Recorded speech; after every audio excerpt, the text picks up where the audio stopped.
LB Nagar police station పరిధిలో వివిధ ప్రాంతాలలో సెల్ ఫోన్ చోరీలలో పోగొట్టుకున్న 90 సెల్ ఫోన్లను ఎల్బీనగర్ క్రైమ్ పోలీసులు రికవరీ చేశారు. సీఈఆర్తో చోరీకి గురైన మొబైల్ ఫోన్ను క్షణాల్లో ట్రాక్ చేయడమే కాకుండా అందులో వేరే సిమ్ కార్డు వేసినట్లు ప్రయత్నిస్తే ఇట్టి వివరాలు తెలుసుకోవచ్చని ఎల్బీనగర్ ఏసీపీ కృష్ణయ్య తెలిపారు. మొబైల్స్ మొత్తం తమిళనాడు, బొంబాయి, కర్ణాటక, రాజస్థాన్ తదితర ప్రాంతాలలో నుండి రికవరీ చేసుకొచ్చిన క్రైమ్ టీంను ఏసీపీ అభినందించారు. మొబైల్స్ పోగొట్టుకున్న వారికి ఎల్బీనగర్ పోలీస్ స్టేషన్లో సెల్ ఫోన్స్ అందజేస్తామని ఏసీపీ తెలిపారు.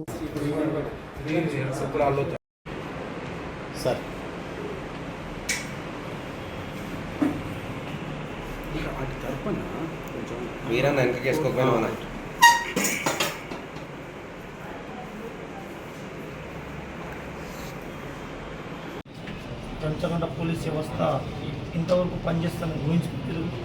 కానీ వాళ్ళే ఫోన్ చేసి జంగయ్య సారు ప్రతి నిమిషం కాల్ చేసి సార్ దొరుకుతుందని చెప్పి ఈరోజు నేను హ్యాపీగా ఉన్నాను. పంచకొండ పోలీస్ కమిషనర్కి నా ధన్యవాదాలు. ఇలాంటి నేరస్తులని పట్టి చేయాలని నాకు విజ్ఞప్తి.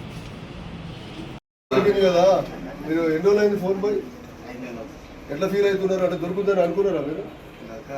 ఏ ఊరు మీది? వాళ్ళు ఎందుకు ఎట్లా పోయింది ఫోన్? ఓకే, బయటకి ఎత్తుకెళ్ళిందా? ఓకే, దొరికినందుకు ఎట్లా ఏమనిపిస్తుంది? ఎట్లా నువ్వు అంటే ఈ ఫోన్ కోసము ఎప్పుడు మా వాళ్ళు ఫోన్ చేసి పిలిచినారా మిమ్మల్ని? ఎప్పుడు పిలిచినంత వచ్చిరా? ఈరోజు పిలిచిరా? ఓకే, ఎట్లా ఫీల్ అవుతున్నావు మన?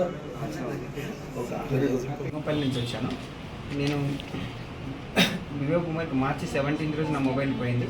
కానీ అంటే అంతకు ముందు రోజే నాకు 2 days బ్యాక్ నేను శాలరీ నాకు కొంచెం అంతకుముందు ఫస్ట్ శాలరీతో తీసుకున్న మొబైల్ అమ్మ నాన్నకి ఇవ్వకుండా ఇదే నా ఫోన్ అంటే నాకు కష్టం, నా కళ్ళ ముందర ఎప్పుడు కనపడాలని చెప్పేసి ఫోన్ తీసుకున్నాను.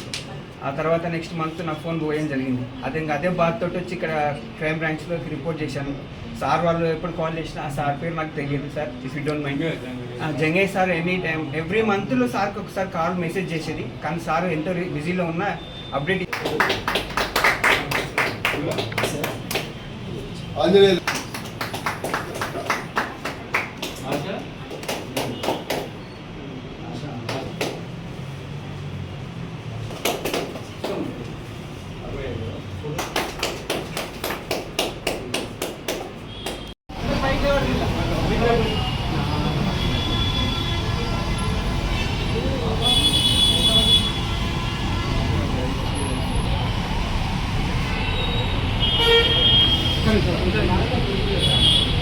Thank you.